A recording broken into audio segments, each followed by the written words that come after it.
Shalom, meus amigos, bem-vindos ao canal Essência Judaica do Novo Testamento. Hoje nós vamos falar sobre a pessoa mais mal entendida de toda a história da Bíblia. Adivinha? Apóstolo Paulo. Todo mundo acha que o apóstolo Paulo abandonou a Torá. Pior que isso, incentivou as pessoas a abandonarem também. Hoje nós vamos analisar o que ele fala sobre alimentos, tá? Se você me escutar nesses 15 minutinhos, eu vou trazer evidências claras de que o apóstolo Paulo não está fazendo nada disso, ok?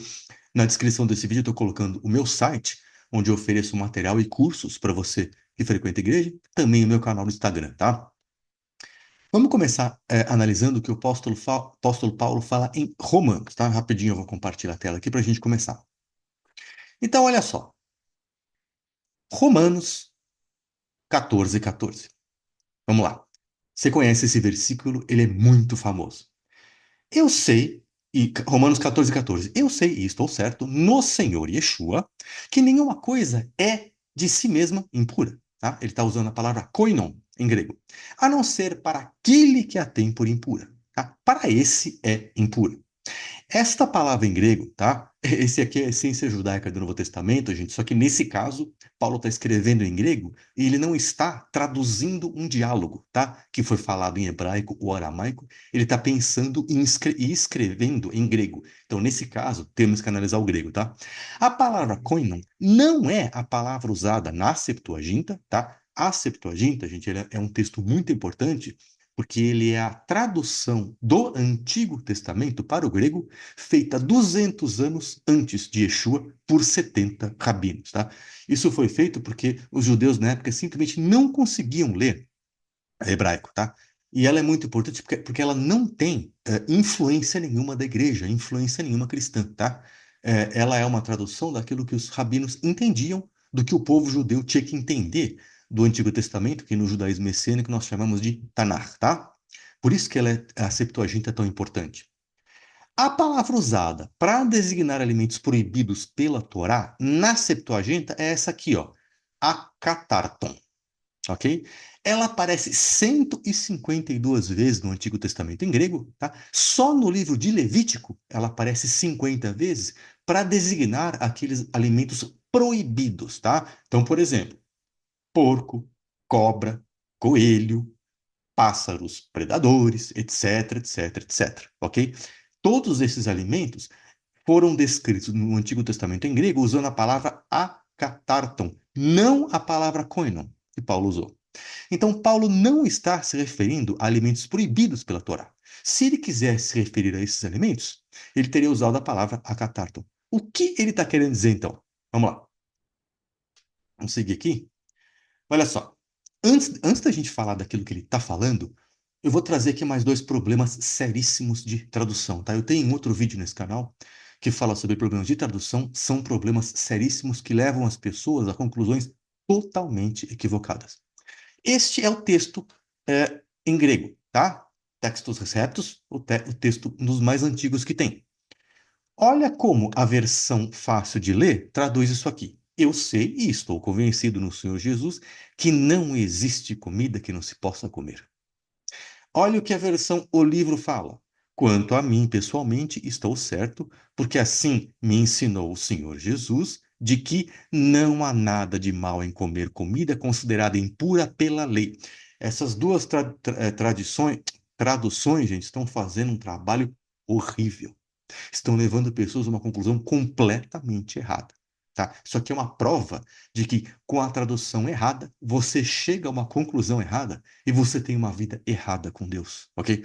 Por isso é tão importante analisar o grego e analisar o hebraico das nossas traduções, ok? A palavra usada por Paulo, koino, tá? Aparece é, apenas 5 vezes na Septuaginta, tá? 4 vezes em Provérbios e uma em Esther. Só que nesse livro de Esther, na Septuaginta, são capítulos adicionais que não tem na Bíblia hebraica, tá? Ela aparece na Bíblia católica e alguma outra versão, mas nas Bíblias comumente usadas, tá? Nas igrejas protestantes, esses capítulos não aparecem.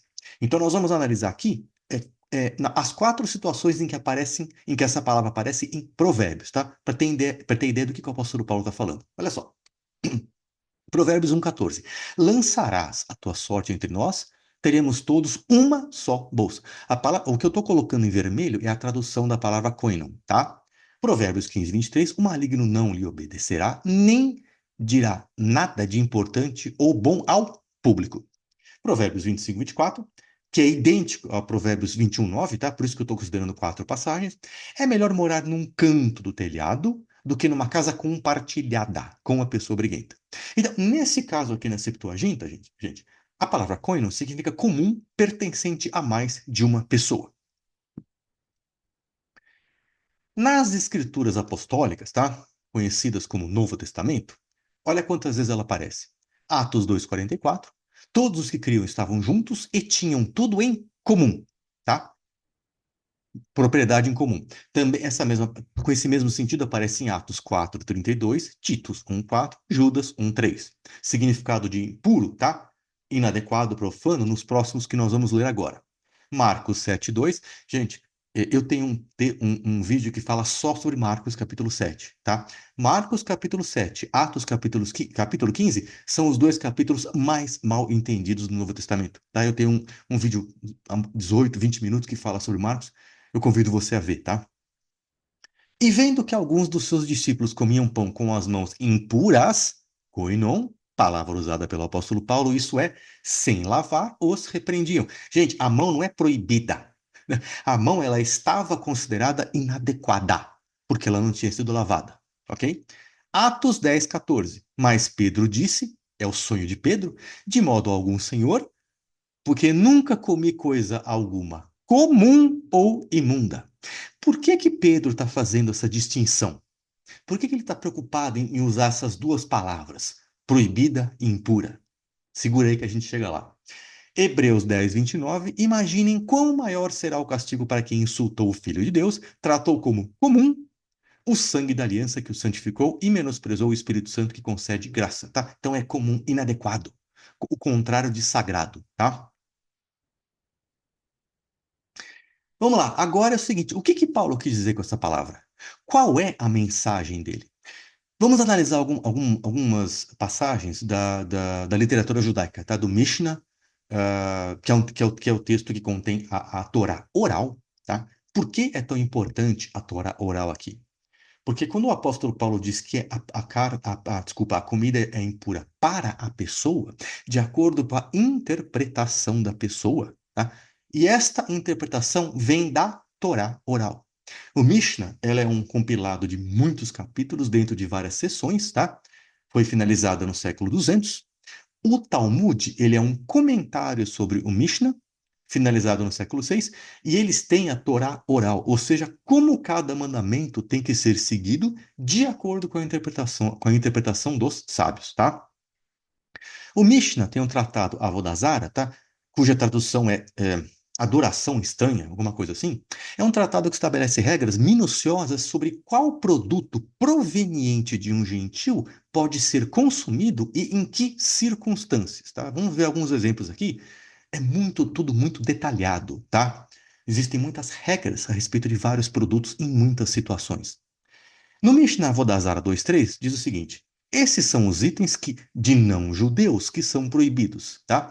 E é proibido extrair qualquer benefício deles. O vinho, o vinagre de não-judeus, que começou como vinho, a carne que entra em um lugar de idolatria é permitida, mas se sair é proibido. Por quê? Porque é como o sacrifício dos mortos, de acordo com o rabino Akiva, tá? O apóstolo Paulo trata disso também, nós vamos analisar depois. Olha aqui, 1 Coríntios 8,4. O apóstolo Paulo falando: quando a comida é sacrificada aos ídolos, nós sabemos que não existe ídolo real no mundo. Sabemos que há somente um Deus. Pois, se alguém que tem a consciência fraca vir você, que tem um conhecimento, comer num templo de ídolos, não será induzido a comer do que foi sacrificado a ídolos? Portanto, se o alimento faz com que o irmão peque, nunca mais vou comer carne, a fim de que não seja a causa do pecado dele. O rabino Akiva entende que a carne que sai daquele local pagão, ele foi sacrificado, mas a carne que passa por ali não é sacrificada e, portanto, pode comer. O apóstolo Paulo está dizendo que se você está com um irmão que era pagão e acabou de vir para Yeshua, ou aquele que ainda está em dúvida e ele vê você comendo uma carne sacrificada a um ídolo, ele vai entender aquilo como certo e isso vai prejudicá-lo demais, tá? São dois textos, o Mishnah e o apóstolo Paulo falando sobre a mesma coisa, tá? Vamos seguir. Talmud da Babilônia, tá? Avodazara 12a. Embora o gentil cozinhe a comida ao lado do judeu, não há preocupação com a possibilidade de o gentil cozinhar a comida do judeu, fazendo com que este viole a proibição rabínica de comer alimentos cozidos por gentios. Avodazara 75b também no Talmud. E no que diz respeito a todos os utensílios comprados de um gentil, que se utiliza antes de mergulhá-los, purgá-los e aquecê-los até ficarem incandescentes, é ensinado em uma passagem que a comida preparada com eles é proibida. E é ensinado em outra passagem que a comida preparada por eles é permitida. Muito bem. O que nós temos no Talmud, gente? Várias opiniões. Se você ler qualquer tratado do Talmud, você vai entender, você vai ver várias e várias opiniões. Um rabino fala outro, este fala uma coisa, o outro discorda, o outro complementa. No final, existe uma conclusão, que é a opinião da maioria, que vai se formar uma halacha, que em hebraico é caminhar. Vai se chegar a uma conclusão de como aquela lei tem que ser seguida, tá? Apesar de haver discordâncias, existe uma conclusão dos sábios que todos seguem, ok? Então, não é porque tem opiniões diferentes que não existe uma conclusão, que não existe uma lei. Mais a última passagem aqui do Talmud da Babilônia, Avodazara 38a. Olha aqui, a Gemara, que é o comentário sobre o Mishnah, continua a discussão a respeito da culinária dos gentios, examinando a halacha, que é a que eu acabei de falar, forma de cumprir a Torá, de carne cozida tanto por um gentil quanto por um judeu. O Rav Yehuda diz que Shmuel diz, se um judeu colocasse carne sobre brasas e um gentil viesse e virasse a carne é permitida.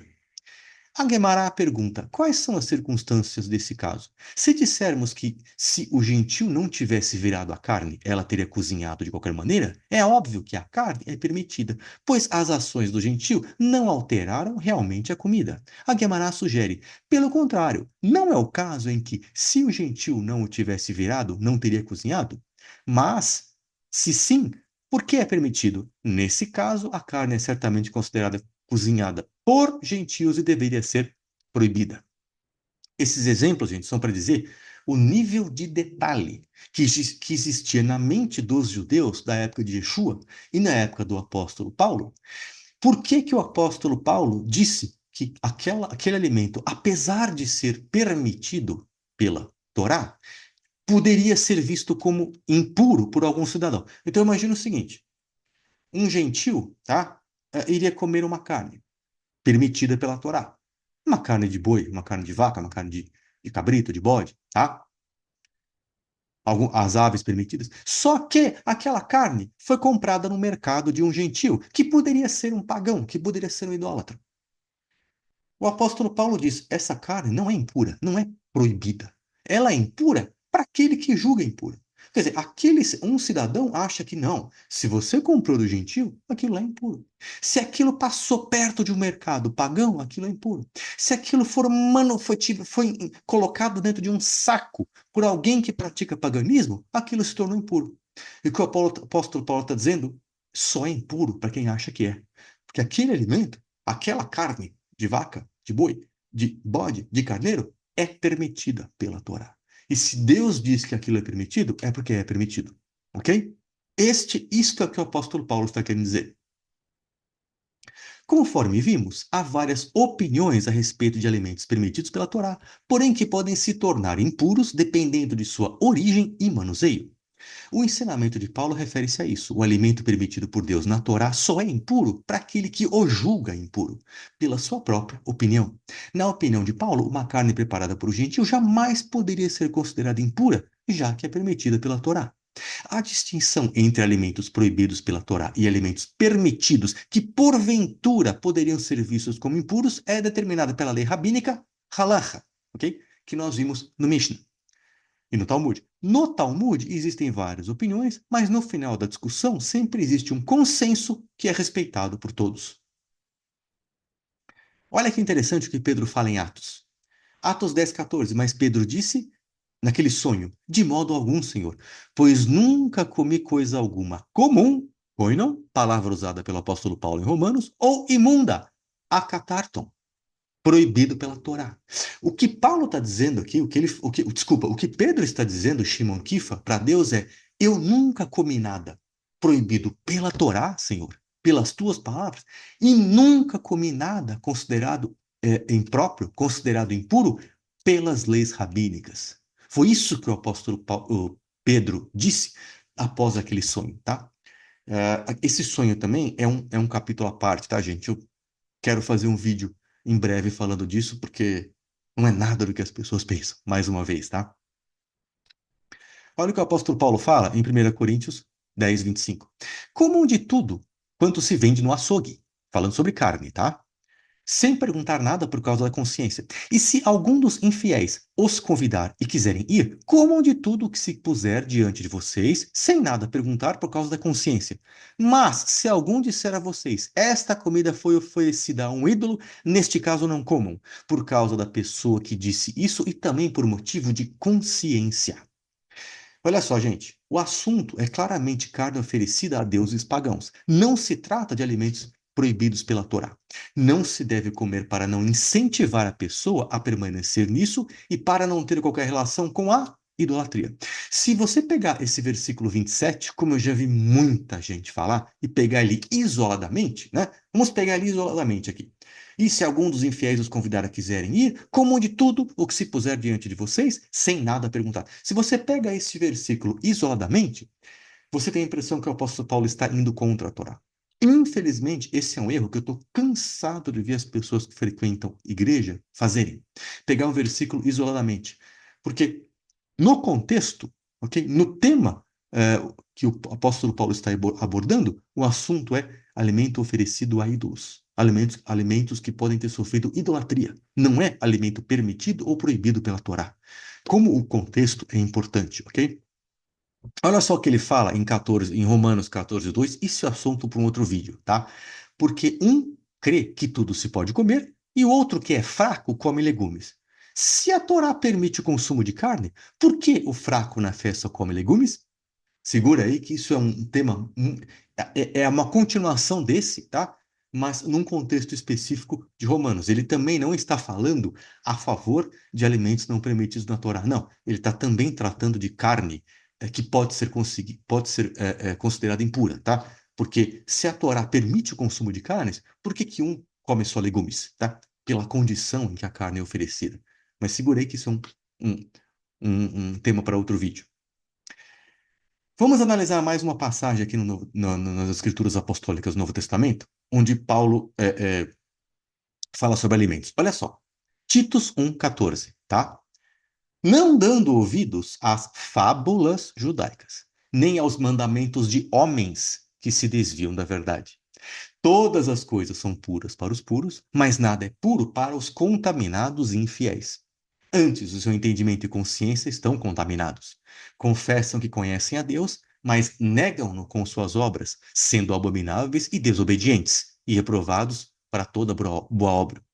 Trata-se de um tema recorrente nas cartas de Paulo. Um grupo quer impor uma condição conforme o seu entendimento, afastando as pessoas dos verdadeiros mandamentos de Deus. Gente, ninguém é doido o suficiente para dizer que a Torá é uma fábula judaica. Fábula é algo que não existe, é uma lenda, é uma criação, é como se fosse um conto de fadas, tá?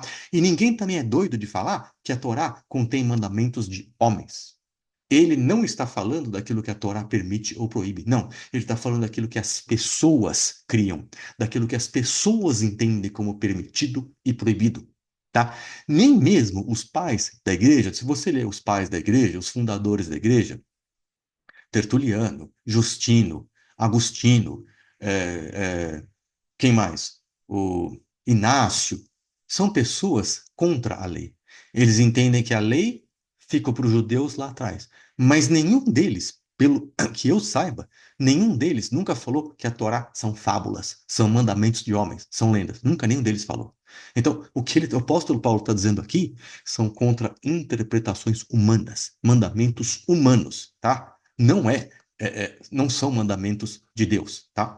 Então, gente, É muito importante entender que o apóstolo Paulo fala, ele é um judeu, um fariseu, escrevendo para congregações formadas por judeus e gentios, dizendo como que ambos devem se comportar para que os gentios possam ser enxertados no reino de Israel, ok?